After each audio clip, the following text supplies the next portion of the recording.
To be or not to be, that is the question. And in this case, the question is whether employees should voice their opinion when it differs from their employers.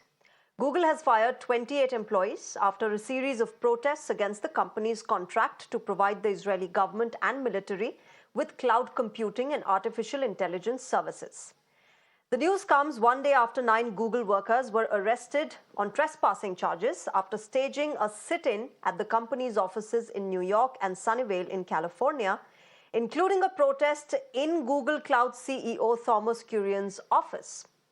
Protesters have been carrying placards and wearing shirts that read, "Googler against genocide." In turn, Google has responded saying, Google Cloud supports numerous governments around the world, including the Israeli government, with our generally available cloud computing services. Now, a lot of protesters say they don't want to build technology that powers what they call as genocide by Israel. The big questions are, should employees be dictating how companies operate? And will employers now have to check on your political ideology before recruiting you? To talk more on this, I'm joined by Sanjay Khair, CEO, Verbotech, and Ambrish Ranja, Executive Director at Asort. Thank you very much. Good evening to both of you. Ambrish, let me start with you.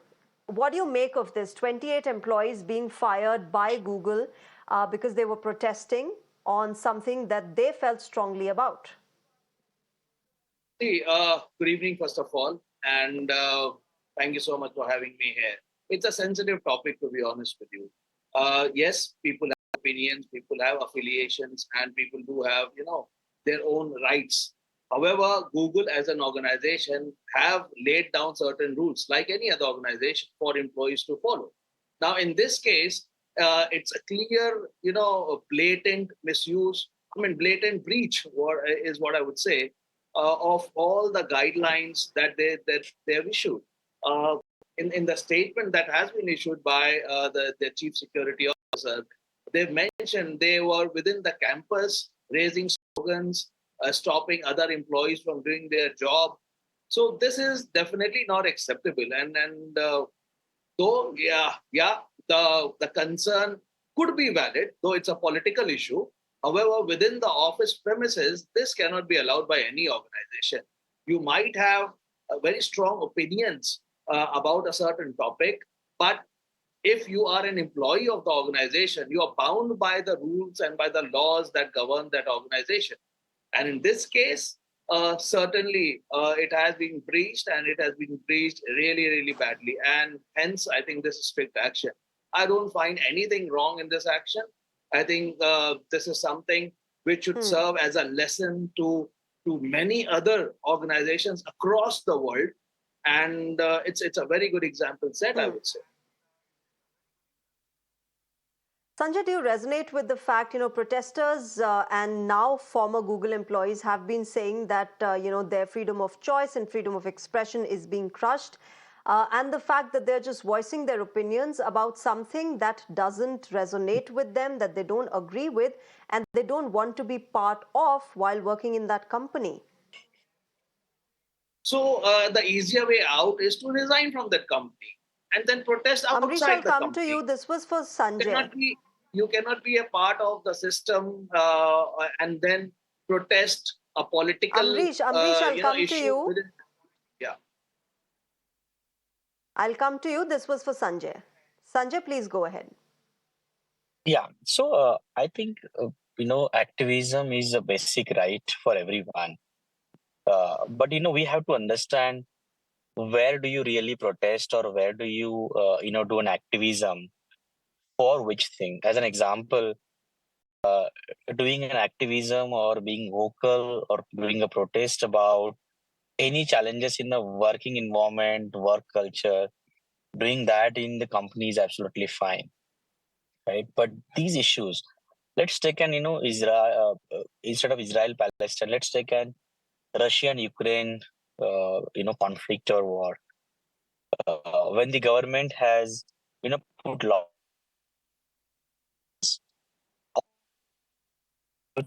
as an effect of that, businesses stopped working with Russia, right?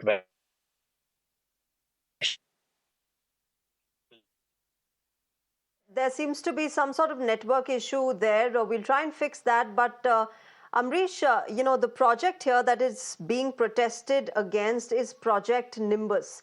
Right. And the protesters claim that you're only going to increase Israeli surveillance on Palestinians. It's going to increase more of data surveillance and data storage by the Israeli government and military in its war against Hamas.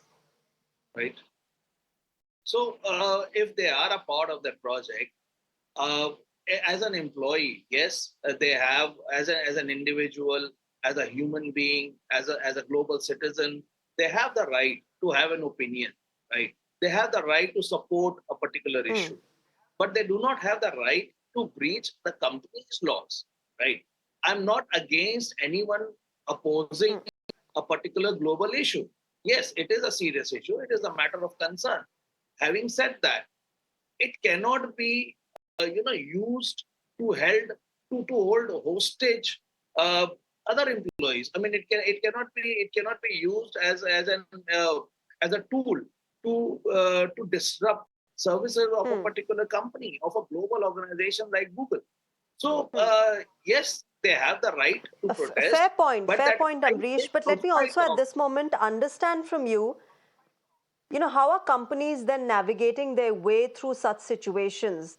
There are two wars happening as we speak. There are very strong opinions on both sides. It has divided the world. But within companies, how is one dealing with their employees who have strong political ideologies and who voice their opinions regarding this? See, as long as it does not breach any policy of the organization, no organization will take any action. Whether it is social media, whether it is in a social gathering, whether it is within the premises of the organization, the employees have their own rights. The citizens have their own rights because they are citizens as well. So, as citizens as well, they have rights. However, as I said repeatedly, every organization lays down certain rules and regulations for the employees to follow. If it breaches, they should very well know what the rules and regulations are, what they can do and what they cannot do. And this instance is actually within the premises of the organization. Now, the organization cannot be a battlefield for political issues.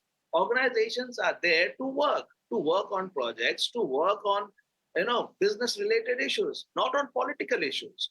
So, as I said before, if they have serious concerns, if they really want to participate in any protest, one, they should seek permission, written permission from the HR head of the organization, whether they can participate in such a protest.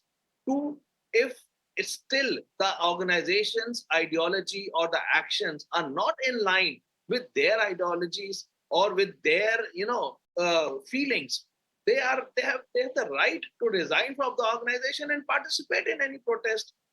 They cannot use the organization premises to gain visibility around such a protest, or to gain mileage out of such a protest. That is something completely uncalled for. No Okay. organization will allow that. I mean, I also run an organization. Now, we Okay. cannot have, there are several issues within Yeah. India as well. Now, we cannot have people sitting in the organization on dharnas and protesting against on a particular political issue.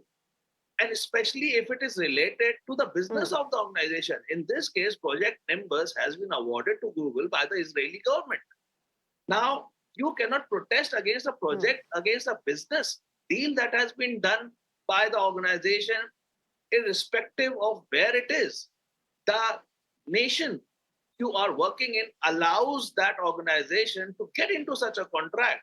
That answers it all. That is where the matter should end.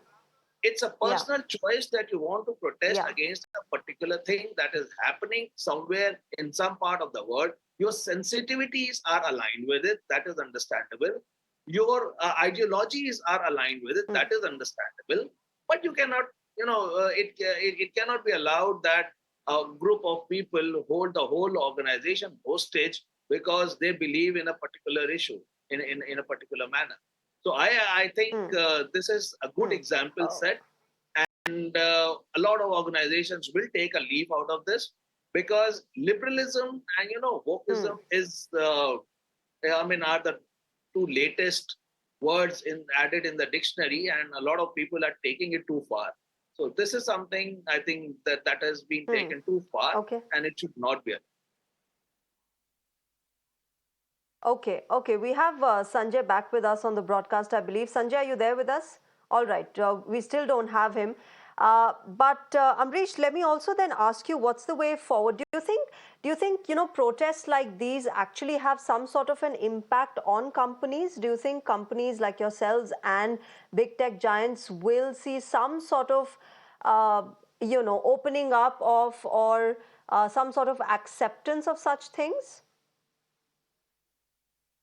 Think so. Any organization will accept such things in their premises. Uh, as far as tracking of such employees is concerned, how do we manage such employees is concerned? Rules are clearly laid down. There are HR policies and procedures that are clearly laid. A lot of awareness sessions are done for those policies and procedures to be followed. It's an individual's choice. A group of people get together and think that they can overrule the rules and the guidelines that have been laid down by the organization. It doesn't work that way. Then the organization will flex its muscles, because there are thousands of other employees that have to be catered to. There are thousands of other issues that would be raised, and if one group is allowed to carry out such activities within the premises, then there would be 10 other groups standing up and asking for their, because then it becomes a right. And this cannot be a right of an employee to protest on a particular political issue within the Which is premises what their of the argument organization. is. Disturb the daily We work. have Sanjay back with us. Yeah. Sanjay, before I wrap up, let me ask you my last question. Which is what the protesters have been arguing about, that this is their right to speak, and they are part of the company, but they can voice their opinions as well. Do you see that happening here as well in India? I mean, India, of course, is not as strongly involved in the two wars as perhaps United States and other European countries are. But do you see some sort of political ideology divide impacting corporates and startups? Yeah, I think so. Two things. One is everyone has rights to do activism, but there is a right place to do activism. And you have to understand companies like Google and all the other enterprises. They are diverse in terms of the kind of people, culture. So any bigger political conflict or issues or war, there would be always people supporting both the sides. And these kind of protest, right or wrong is a different thing, will always be a threat to some people in the organization. So I think, I don't think this will be all, and then what Google has done is right, in my opinion. But I won't say that if people want to protest, they have to. These kind of things can be driven through a policies which can be made by government. The government decides, and that's what I was trying to highlight earlier. So you have to go to the right things. As an example, TikTok is banned in India because of the Indian government policies. So these kind of things on either side can only happen through government policies, and these employees cannot do all these kind of things in the work premise. Work premise is meant for something else, and you can always protest and talk about the rights for work culture, or your, whatever is impacting your work, or Right. your productivity, or your rights as an employee. Okay. All right, we'll leave it there. Sanjay and Ambrish, thank you very much to both of you for joining us on the broadcast and sharing your perspectives on this crucial issue. Thank you very much.